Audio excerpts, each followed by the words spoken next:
Hey there, I'm Spencer with Engineering Commons, and today we'll be taking a look at a modern interpretation of the Antikythera mechanism.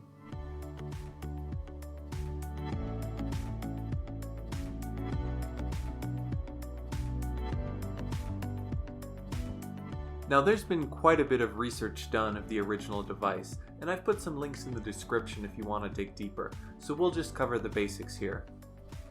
The name comes from the place it was discovered, a small island in Greece called Antikythera. It's anti to Kythera.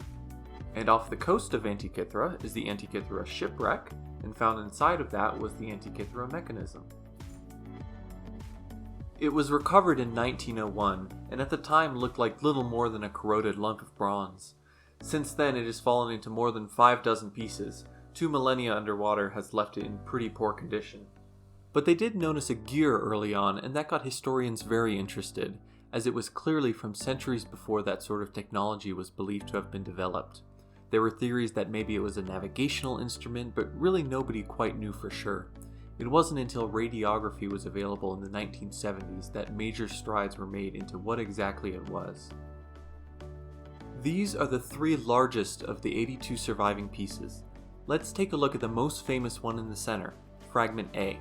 You can plainly see a large drive wheel and a few smaller gears beneath it.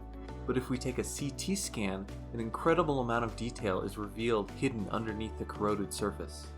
Most importantly, individual gear teeth can be resolved, and after extrapolating the missing sections, the tooth count of each gear can be determined, which is crucial to revealing their function. Here's an example. This is a series of gears in Fragment A that form a gear train. If we count the teeth on each gear, that lets us determine the overall gear ratio. 254 to 19. For every 19 rotations of the yellow gear, the white gear turns 254 times. Measurement devices like clocks or sextants tend to have more straightforward divisions like 10 to 1 or 60 to 1, so 254 to 19 is very unusual. Now let's take a suspiciously unrelated tangent to talk about our solar system. Here we have the sun, and here's the Earth, and of course it goes around in an orbit in a specific direction. Let's set that off to the left, and on the right we'll do the exact same thing with the moon going around the Earth. Let's fast forward exactly 1 solar year, until the Earth is right back where it started. At the end of that year, you can see the number of lunar months is not a nice even number. This is a challenge with lunisolar calendars that use both the moon and the sun, and requires complications with partial months or days not in any month to make everything line up at the end of the year. This is one of the reasons our Gregorian calendar eliminates lunar months entirely. But if we're patient and wait a bit longer, say another 18 years or so, we'll see something very interesting.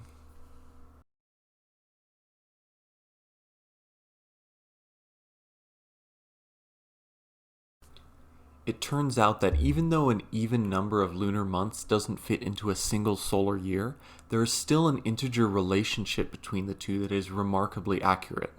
19 solar years is almost exactly 254 lunar months.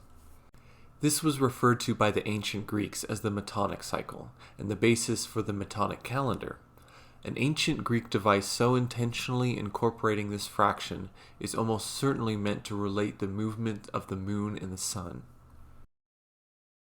Now we are only looking at how this particular fraction indicated the Metonic cycle, but this process was repeated all over the device.